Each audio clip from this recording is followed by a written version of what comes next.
Hi friends, இந்த வீடியோவில் என்ன பார்க்க போகிறோம் அப்படின்னா ஜனவரி மாதம் 4, 5, 6 தேதிகளுக்கான கரண்ட் அஃபேர்ஸ் பார்க்க போகிறோம். நம்மளுடைய கரண்ட் அஃபேர்ஸ் எப்படி இருக்கும் அப்படின்னு பார்த்தீங்க அப்படின்னா, இப்போ வந்து எக்ஸாம்பிளுக்கு இப்போ இன்ஃபர்மேஷன் வந்து 1000 கிலோமீட்டரை எட்டியது நாட்டின் மெட்ரோ, இதான் வந்து தலைப்பு செய்தியாக இருக்கும். நான் ஆனால் வந்து குறிப்புன்னு சொல்லிட்டு நான் எக்ஸ்ட்ரா டீட்டெயில்ஸ் எல்லாம் வந்து நிறைய எடுத்து கேதர் பண்ணி கொடுப்பேன். நம்மளுடைய நடப்பு நிகழ்வுகள் எல்லாமே அப்படித்தான் இருக்கும். ஓகே, இப்போ இது வந்து உங்களுக்கு பிடிஎஃபாக வந்து சென்ட் பண்ணணும் அப்படின்னா ஒரு சில ரூல்ஸ் சொல்கிறேன். அந்த ரூல்ஸ் படி யார் வந்து ஃபாலோ பண்ணுறீங்களோ அவங்களுக்கு மட்டும் என்னுடைய பிடிஎஃப் வந்து அனுப்பப்படும். எதுக்காக சொல்கிறேன் அப்படின்னா, நான் எல்லாருக்கும் அனுப்பலைன்னு சொல்கிறேன் அப்படின்னா, நீங்கள் என்ன பண்ணுறீங்கன்னா பிடிஎஃபை வந்து டவுன்லோட் பண்ணி வச்சுக்கிட்டு படிக்க மாட்டேங்கிறீங்க. நீங்கள் படிக்கிறீங்களா படிக்கலையான்னு எனக்கு தெரிய மாட்டேங்குது. நீங்கள் படிக்கிறீங்கன்னு இருந்தால் தான் எனக்கு இன்ட்ரெஸ்ட் வரும். ஓகேவா? அப்போ என்ன பண்ணுங்கள், என்னுடைய பிடிஎஃப் வேணும் அப்படின்னா நீங்கள் வந்து எத்தனை பேர் பார்க்குறீங்களோ, இப்போ 30 பேர் பார்க்குறீங்கன்னா அங்கே வந்து எனக்கு லைக்கில் வந்து 30 லைக் இருக்கணும். ஓகேவா?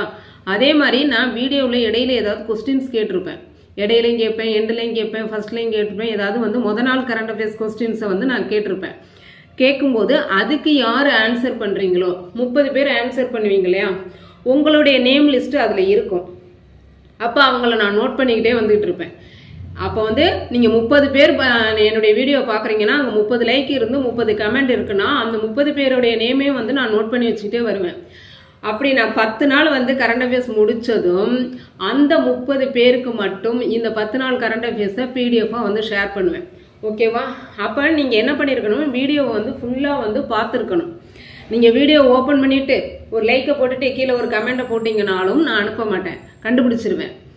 நீங்கள் வீடியோ வந்து ஃபுல்லாக பார்த்துருக்கணும். பார்த்துருந்தீங்க மட்டும்தான் நீங்கள் படிக்கிறீங்கன்னு அர்த்தம்.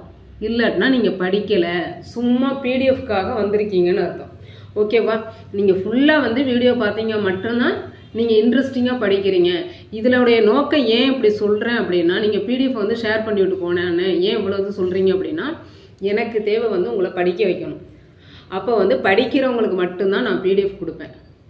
படிக்காதவங்களுக்கு பிடிஎஃப் தேவையில்லை. ஓகேவா? அதனால நீங்கள் வந்து ஃபுல்லாக வீடியோ பார்க்குறீங்கன்னா, ஆகா இவங்க வந்து இன்ட்ரெஸ்டாக படிக்கிறாங்க, இவங்களுக்கு நம்ம ஹெல்ப் பண்ணலாம் அப்படிங்கிறது எனக்கு தோணும். சும்மா பிடிஎஃபை டவுன்லோட் பண்ணி வச்சுட்டு வேஸ்ட்டு. ஓகேவா? அப்போ நீங்கள் பார்க்குறீங்களா பார்க்கலையாங்கிறத நான் எப்படி ஃபைண்ட் அவுட் பண்ணுவேன்னா, எனக்கு வந்து வாட்ச் டைம் வந்து தெரியும். நீங்கள் எவ்வளோ நேரம் பார்த்தீங்க அப்படிங்கிறது எனக்கு வாட்ச் டைம் எனக்கு வந்து ஆப்பில் தெரியும். ஓகேவா? அதனால இப்போ நான் வந்து ஒரு 10 நிமிஷம் வீடியோ போடுறேன்னா நீங்கள் 10 நிமிஷம் ஃபுல்லாக பார்த்துருந்து லைக் போட்டு கமெண்ட் போட்டிருந்தீங்க அப்படின்னா கண்டிப்பாக உங்களுக்கு என்னுடைய பிடிஎஃப் ஷேர் பண்ணப்படும். இதே மாதிரி தமிழுக்கும் ஷேர் பண்ணுவேன். தமிழுக்கும் வந்து நீங்கள் என்னுடைய வீடியோஸ் எல்லாத்தையும் இதே மாதிரி பார்த்துட்டு லைக் பண்ணி கமெண்ட் போட்டிருந்தீங்க, என்னுடைய கொஸ்டின்ஸ்க்கெல்லாம் கமெண்ட் போட்டிருந்தீங்க அப்படின்னா நீங்கள் ஃபுல்லாக வீடியோவை வந்து பார்க்குறீங்க, படிக்க இன்ட்ரெஸ்டாக இருக்கீங்கன்னு அர்த்தம். தமிழுக்கு வந்து ஹேண்ட் ரிட்டன் மெட்டீரியல் கொடுப்பேன். ஓகேவா? ஆனால் இனிமேல் வந்து நான் குரூப்பில் எல்லாருக்கும் மெட்டீரியல் ஷேர் பண்ண மாட்டேன். ஓகேவா? ஓகே ஃப்ரெண்ட்ஸ், இன்னைக்குள்ள கரண்ட் அஃபேர்ஸை நம்ம பார்க்கலாம். ஓகே, பசுமை ஹைட்ரஜன் துறையில் இந்தியா முன்னிலை, மத்திய எரிசக்தி துறை அமைச்சர் பிரல்ஹாத் ஜோஷி அறிவிச்சிருக்கிறாரு.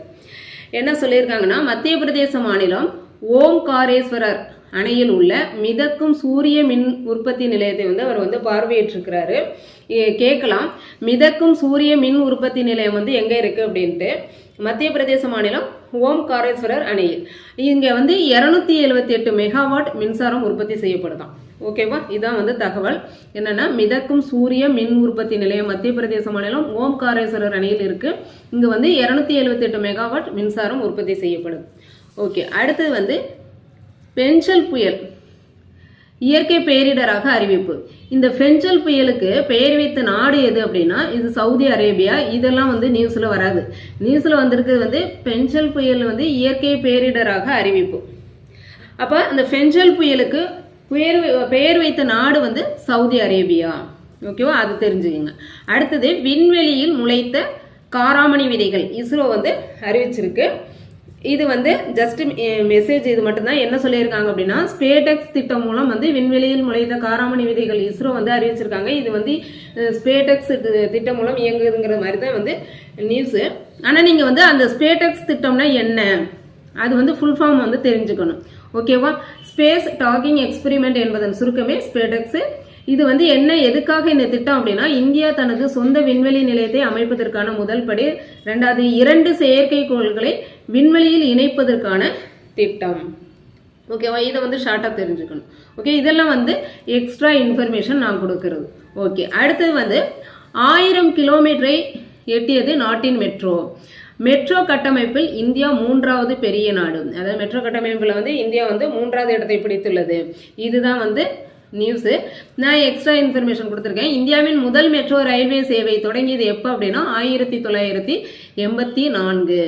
அடுத்து இந்தியாவில் வந்து 13 நகரங்களில் வந்து மெட்ரோ ரயில்வே சேவை வந்து செயல்பட்டு வருகிறது. கேட்கலாம், இந்தியாவில் எத்தனை நகரங்களில் மெட்ரோ ரயில்வே சேவை செயல்பட்டு வருகிறதுன்னு. 13 நகரங்களில். அதில் பார்த்தீங்க அப்படின்னா கொல்கத்தா மெட்ரோ வந்து பழமையான வெகுஜன விரைவான போக்குவரத்து அமைப்பு. அது கேட்கலாம், முதல்ல வந்து மெட்ரோ ரயில்வே வந்து எங்கே தொடங்கியதுன்னு கேட்கலாம். கொல்கத்தா மெட்ரோ இதான் வந்து பழமையானது வெகுஜன விரைவான போக்குவரத்து அப்படின்னு சொல்லியிருக்காங்க. அடுத்து வந்து டெல்லி மெட்ரோ.